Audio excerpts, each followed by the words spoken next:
공자 제19편 자장. 본편은 전부 제자의 말을 기록한 것이다. 공자의 말씀을 근거로 한 것이 많다.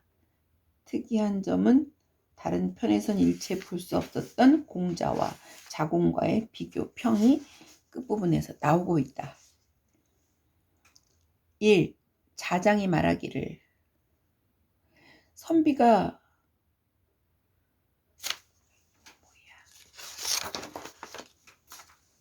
자장이 말하기를 선비가 위태함을 보면 목숨을 내놓고 이득을 보면 의를 생각하고 제사에는 공경함을 생각하거늘 또 상사에는 슬픔을 생각한다면 그만하면 되느니라. 2. 자장이 말하기를 덕을 지니되 넓지 못하고 도를 믿되 두텁지 못하다면 어찌 덕과 도가 있다고 할 수 있으며 어찌 없다고 할 수 있으리요. 3. 자하의 제자가 자장에게 친구 사귐에 관하여 물으니 자장이 말하기를 자하는 무엇이라 하였느냐? 너의 스승은 뭐라 하더냐? 자하께서는 좋은 사람과는 사귀고 좋지 못한 사람을 멀리하라고 하셨나이다. 자장이 말하기를 내가 들은 바와 다르구나. 군자는 현자를 존경하고 여러 사람들을 포용하며 선한 사람을 칭찬하고 그렇지 못한 사람을 불쌍히 여긴다. 내가 현자라면 사람들에게 용납되지 못할 것이 무엇이겠느냐? 내가 현자가 아니라면 사람들이 나를 거절할 것인데 어찌 남을 거절할 수 있겠는가?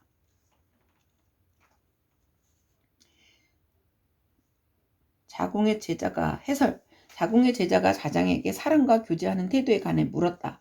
자공은 선뜻 대답하지 못하고 먼저 자하가 뭐라 하더냐고 물었다. 자하의 제자는 옳은 사람을 사귀고 옳지 못한 사람과는 사귀지 말라 했다 대답했다. 자기보다 못한 사람은 벗으로 사귀지 말라고 하는 공자의 교훈을 지켜서 한 말이겠다. 이에 반해 자장은 어진이를 존경하되 대중을 포용하며 선한 사람을 칭찬하되 선하지 않은 사람은 동정하라고 했다. 그리고 그 이유는 만약 내가 잘난 사람이면 다른 사람에게 포용되지 못할 것이 무엇이겠으며 내가 잘나지 못한 사람이면 벌써 남이 나를 거부할 것인데 어찌 내가 남을 멀리할 수 있겠느냐는 것이다. 자장의 이 말 역시 공자의 말인 널리 대중을 사랑하여 어진 사람을 가까이 하라는 교훈의 그 뜻을 둔 것이라 하겠다. 논리적으로 본다면 후자의 말이 논리적인 것 같으나 전자인 자하의 말, 즉 옳은 사람은 사귀고 옳지 못한 사람과는 사귀지 말라고 했다는 말도 결코 틀린 것이 아니다. 그러고 보면 공자는 제자의 개성과 정도에 따라 각기 필요한 것을 말해주었던 것이 아니겠는가. 는 이 책을 요걸 쓴 요 책이 나온 요 이가원이라는 분의 해설입니다.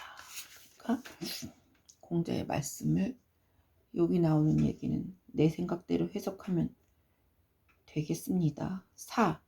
자하가 말하기를 비록 소도라 할지라도 반드시 볼만한 것이 있다. 그러나 원대한 뜻을 이루는데 방해가 될까 두려우므로 군자는 이를 하지 않느니라. 소도 한 가지 전문적인 특기, 한 가지 전문적인 분야의 기술에도 볼만한 것이 있지만 이런 일에 빠지면 군자로서의 원대한 포부를 달성하는 데 지장을 초래할 우려가 있으므로 군자는 그런 한 가지 전문적인 일에 마음을 쓰지 않는다는 뜻, 군자, 불기의 뜻의 근본을 둔 말이다. 5. 자하가 말하기를 날로 모르는 것을 알아가고 달이 갈수록 할 수 있는 것을 잊지 않는다면 배우기를 좋아한다고 말할 수 있느니라. 6. 자하가 말하기를 배움을 넓게 하고 뜻을 독실하게 하며 간절히 묻고 가까이 생각하면 그 가운데 인이 있느니라. 7. 자하가 말하기를 모든 공인들은 거사에서 그 일을 이루어내고 군자는 학문으로서 그 도를 달성하느니라. 모든 기술자들은 작업장에서 그 일을 이루어낸다. 군자는 학문으로 도를 달성한다. 기술자가 작업장을 떠나서 일할 수 없듯이 군자는 학문을 떠나서 도를 이룰 수 없다는 말이다. 8. 자하가 말하기를 소인은 과실을 저지르면 반드시 꾸며댄다. 반성을 하지 않고 꾸며댄다. 변명하려 드는 사람, 그런 사람은 소인이다 라고 한 것이다. 9. 자하가 말하기를 군자는 3가지 변함이 있다. 멀리서 바라보면 근엄하고 가까이 다가가면 온화하고 그 말을 들으면 엄정하니라. 10. 자하가 말하기를 군자는 신뢰를 받고 난 뒤에야 백성을 부린다. 신뢰를 받기도 전에 백성을 부리면 자기를 심하게 부린다고 여기느니라. 신임을 받은 뒤에 또한 간해야 한다. 신임을 받기도 전에 간하면 자기를 비방한다고 여기느니라. 11. 자하가 말하기를 큰 덕이 한계를 벗어나지 않는다면 한계, 작은 덕은 변동이 있어도 괜찮으니라.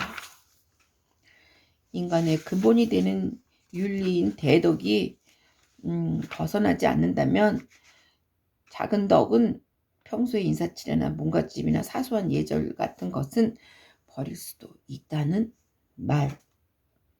12. 자유가 말하기를 자하의 제자들은 물을 뿌리고 쓸고 부르는데 응하고 묻는데 대답하고 나아가고 물러가고 하는 예절 따위에는 제법이지만 그런 것들은 말단의 일들이다. 근본이 되는 학문이 없으니 어찌하리요. 자하가 듣고 말하기를 자유의 말은 잘못이로다. 군자의 도를 전함에 있어서 어느 것이 먼저 전하고 어느 것을 뒤로 미루어 게을리하겠는가. 초목에 비유컨대 종류에 따라서 분별이 되는 것이니 군자의 도야 어찌 속일 수 있으리요. 처음도 있고 끝도 있는 사람은 오직 성인뿐이라. 자하는 주변의 비근한 일부터 시작함을, 또 자유는 진리에 중점을 둔 것이다. 13. 자하가 말하기를 벼슬 하면서도 여력이 있으면 배우고 배우면서도 여력이 있으면 벼슬을 해야 하느니라. 14.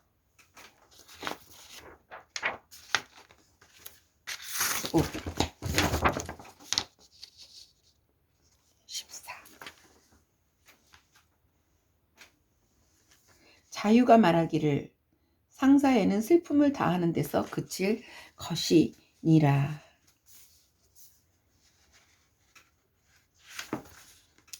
15. 자유가 말하기를 내 벗인 자장은 어려운 일을 해내지만 그러나 아직 어질지는 못하니라. 자유가 자장을 평가한 말. 16. 증자가 말하기를 당당하도다 자장이여 함께 어울려 인을 실천하기는 어렵도다. 증자가 자장을 평가한 말. 위의가 당당하도다 자장은 그러나 그와 함께 어울려 인을 실천하기는 어려우니라. 그러니까 자유의 말과 증자의 말을 통해 본다면 자장은 학문과 언변이 뛰어나고 위풍당당하지만 인자한 면이 약간 결여돼 있다고 짐작할 수도 있다. 17. 증자가 말하기를 내 선생님께 들으니 사람이란 스스로 진심을 다하는 일이 없지만 친상을 당하여서만은 이를 볼 수 있다고 하셨느니라. 18번. 증자가 말하길 내가 선생님께 들으니 맹자 장자의 효는 다른 것은 해낼 수 있겠으나 아버지의 가심과 정책을 바꾸지 않는 점은 그대로 해내기 어려우니라. 맹장자는 아버지 맹헌자가 죽은 후 4년 동안이나 아버지의 가심을 그대로 쓰고 아버지의 정책도 변경시키지 않았다고 한다. 맹장자의 효에 대해 공자에게 들은 것을 증자가 전한 말이다.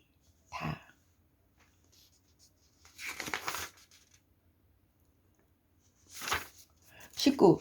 맹씨가 양부에게 사사를 시킨지라 양부가 증자에게 물었다. 증자가 말하기를 윗사람이 정도를 잃어 민심이 흩어진 지 오래니 만일 그 실정을 알게 된다면 슬퍼하고 불쌍히 여길 것이며 기뻐하지 말아야 하느니라. 해설. 맹손씨의 천거로 증자의 제자인 양부가 사법관이 되자 스승인 증자에게 앞으로 주의해야 할 일에 대해 가르침을 청했다. 노나라는 일찍부터 사만의 대부들이 정권을 잡고 있었으므로 당시 백성들은 몹시 시달리고 있었다. 그러므로 죄인의 잘못을 알아내게 되더라도 그 죄목을 밝혀낸 것을 기뻐할 것이 아니라 위정자에게 시달려 범죄를 저지르게 된 그들의 입장을 잘 감안하여 죄인을 다스리라고 한 말이다. 20. 자공이 말하기를 주왕의 악함이 그처럼 심한 것은 아니다. 그러므로 군자는 하류에 처하여 있기를 싫어한다. 천하의 모든 것이 다 그리로 돌아가기 때문이니라. 해설. 은혜의 마지막 임금인 주는 물론 악인이다. 그러나 그의 악함도 세상 사람들이 떠들어대는 것 같이 그토록 심한 것은 아니다. 다만 그의 악함이 당시 너무 대단했기 때문에 천하의 모든 악명이 마치 강의 하류로 물이 모이듯이 모여들었던 것이다. 그러므로 군자는 이런 악이 모여드는 하류 같은 곳에는 발을 들여놓지 않는 것이다. 인간의 평판에 대한 세론의 형성 과정을 강의 흐름에 비유하여 나타낸 자공의 재치 있는 말이라고 할 수 있다. 21. 자공이 말하기를 군자의 과실은 마치 일식이나 월식과 같다.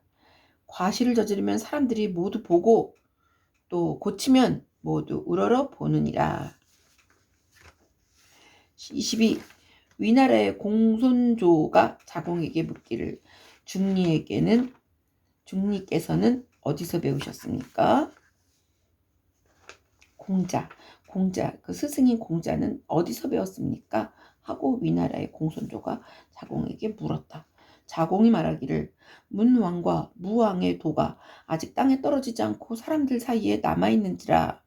현자는 그 큰 것을 기억하고 현명하지 못한 사람은 작은 것을 기억하고 있으니 문왕과 무왕의 도가 없는 곳이 없는 것입니다.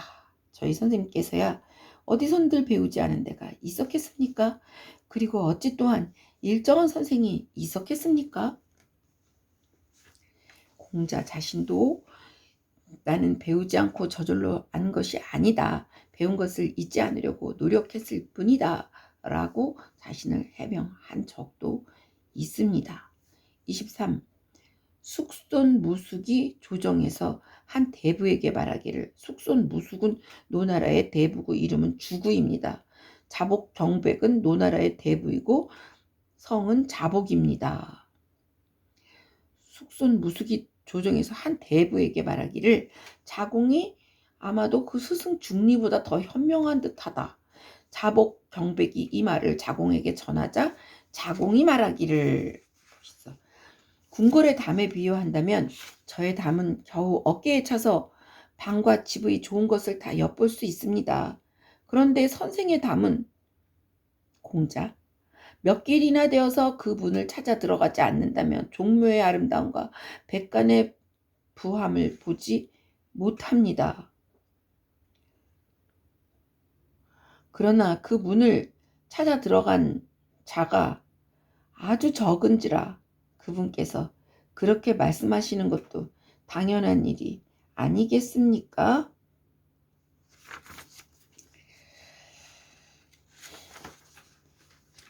공자의 학문은 너무 높은데 그것을 이해할 수 있는 사람은 별로 없으니 그렇게 깎게 말할 수 없는 것도 무리는 아니다. 자신을 무리하게 낮추거나 부정하지 않으면서도 스승과 자기의 차이를 잘 나타낸 자공의 재치 있는 언변이다. 24. 숙손무숙이 공자를 헐뜯자 자공이 말하기를 그렇게 해보아도 소용이 없다. 공자는 감히 헐뜯을 수가 없다. 다른 현자라면 언덕이나 산과 같아서 그래도 넘을 수가 있겠지만 공자께서는 마치 해와 달과 같은지라 도저히 넘을 수가 없다. 사람들이 비록 해와 달과 스스로 인연을 끊으려 하나 그렇게 한들 해와 달을 어떻게 손상시키겠는가? 자신의 지각 없음을 훤히 드러낼 뿐이로다. 자공은 아주 스승을 엄청 존경하는 그런 비유법을 쓰면서 설명을 했습니다. 25. 진자금은 공자의 제자, 자공의 제자라는 말도 있습니다. 진자금이 자공에게 말하기를 선생님께서 겸손한 것입니까?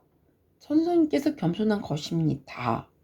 공자가 어찌 선생님보다 현명하겠습니까? 자공이 말하기를 군자는 한마디로 지혜로워지고 한마디로 지혜롭지 않게도 되는 것이니 말은 조심하지 않을 수 없느니라. 선생님에게 미칠 수 없는 것은 마치 층계를 밟고 하늘에 오를 수 없는 것이나 마찬가지다. 선생님께서는 제후국이나 큰 가문을 맡아 다스린다면 이른바 세우면 서고 인도하면 가고 어루만지면 모이고 움직이면 조화를 이룬다는 그 말 그대로여서 그가 살아계시면 영광으로 여기고 그가 돌아가시면 슬퍼할 것이니 어찌 그분에게 미칠 수 있으리요? 라고 말했다고 합니다.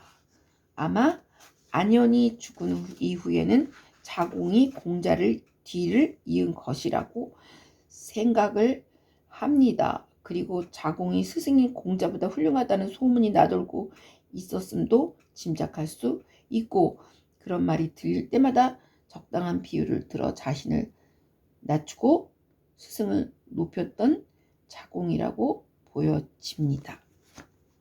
자장편